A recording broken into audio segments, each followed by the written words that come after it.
આજે તો સવારમાં અમે ત્રણેય જણા નીકળી ગયા લોંગ ડ્રાઈવ. અમે એટલે હું, મયંક અને અમારો રથ. પછી તો અમે સવારમાં લોંગ ડ્રાઈવની મજા માણવા નીકળ્યા. ત્યાં તો ચાલો હવે તમને લોકોને પણ સુરતની શેર કરાવું.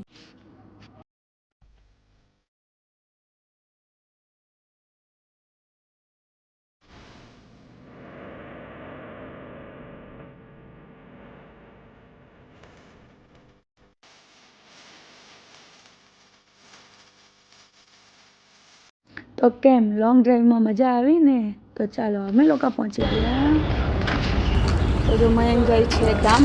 આજે સવારમાં તો આપણે આવી ગયા છે એમને મૂકવા રેલવે સ્ટેશન. આપણું કામ આજે રેપિડોનું છે. સવારમાં એમને મૂકવા આવવું પડે. પછી તો મયંકને ટાટા બાય બાય કહી અને આપણે પણ આપણો રથ લઈ નીકળી ગયા ઘરે જવા માટે.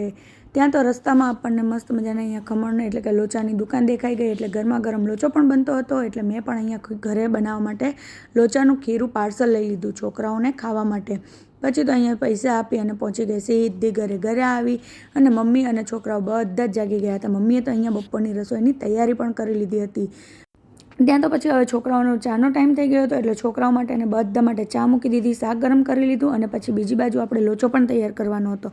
એટલે લોચાનું તપેલું પણ ગરમ કરી લીધું અને પછી એક થાળીની અંદર ખીરું એડ કરી અને અહીંયા લોચો થવા માટે પણ મૂકી દીધો. હવે જ્યાં સુધી લોચો થાય છે ત્યાં સુધી આપણે નાનું મોટું કામ પતાવવાનું. પછી અહીંયા ગોદડા પણ વાળવાના હતા. એટલે ગોદડા તકિયા બધું વાળી અને ગોદડા તકિયાના બેડરૂમમાં મૂકી દીધા. પછી ત્યાં તો આપણી ચા પણ તૈયાર થઈ ગઈ હતી. ચાનો ઉકળો આવી ગયો એટલે ચાની અંદર દૂધ એડ કરી લીધું અને બીજી બાજુ આપણો લોચો પણ ગરમા ગરમ તૈયાર થઈ ગયો હતો. પછી તો અહીંયા છોકરાઓને સ્કૂલે જવાનો ટાઈમ થઈ ગયો હતો. એટલે પહેલાં છોકરાઓને અને બધાને ગરમા ગરમ નાસ્તો આપી દીધો અને પછી હવે આપણે પણ નાસ્તાની તૈયારી કરવાની હતી. એટલે મેં પણ બીજી પ્લેટ તૈયાર કરી લીધી લોચાની. પછી તો છોકરાઓએ સવારમાં ચાલુ કરી દીધું ટીવી અને અહીંયા જો મસ્ત મજાનું અહીંયા સોંગ ચાલુ કરી દીધું હતું. તો ટ્વિંકલ પટેલના સોંગ કોને કોને ગમે છે જોવા એક કોમેન્ટ કરજો.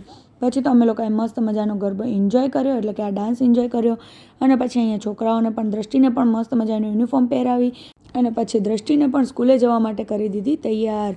અને પછી અહીંયા ફાઇનલી અહીંયા આપણો રથ તૈયાર કરી લીધો અને બંને છોકરાઓને બેસાડી દીધા આપણા રથ ઉપર અને પછી સીધા પહોંચી ગયા સ્કૂલે. અહીંયા આવતાની સાથે છોકરાઓ તો જાતે ઉપર જતા હતા અને હું તો એ લોકોની વેઇટ જ કરતી હતી કે ક્યારે એ લોકો મને ટાટા બાય બાય કહેવા આવે. ફાઇનલી એ લોકો પહોંચી ગયા સ્કૂલમાં અને મને કહી દીધું ટાટા બાય બાય. પછી તો એ લોકોને પણ ટાટા બાય બાય કહી અને હું આવી ગઈ સીધી ઘરે. પછી તો ઘરે આવી ના આવી ત્યાં તો મમ્મી કહે કે ચાલ હવે મને ઓફિસે મૂકી દે. એટલે પછી હવે એમને ના કેમ પાડવી. હા ભાઈ આજનું રિઝલ્ટ થોડુંક ખરાબ છે. ભાઈ રિઝલ્ટ ખરાબ નથી, અમારા કેમેરામેનથી ભૂલ થઈ ગઈ છે. પછી તો હું ને મમ્મી બંને જણા નીકળી ગયા ઓફિસે જવા માટે. પછી તો મમ્મીને ઓફિસે મૂકવા ગઈ અને આવી અને થોડું ગયું બધું જ ઘરનું કામ પતાવી. ત્યાં તો રસોઈનો પણ ટાઈમ થઈ ગયો હતો. એટલે પછી અહીંયા આપણે રસોઈમાં કરવાની હતી દૂધી. એટલે મેં પણ અહીંયા દૂધી સમારી લીધી અને પછી એમાંથી એક ટુકડો આપણે દૂધીનો પણ ખાઈ લીધો. જરાક કાચી દૂધી ખાવાથી આપણામાં બુદ્ધિ આવી ગઈ તો વાત તો સહી છે.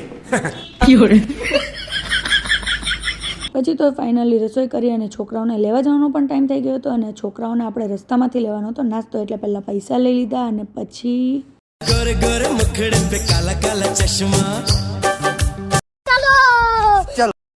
પછી તો ચશ્મા લગાવી આપણા રથની ચાવી લઈ અને લાઇટ ઓફ કરીને સીધા પહોંચી ગયા નાસ્તાની દુકાને. આજે તો છોકરાઓને ચાઇનીઝ ભેળ ખાવાનું મન થઈ ગયું હતું.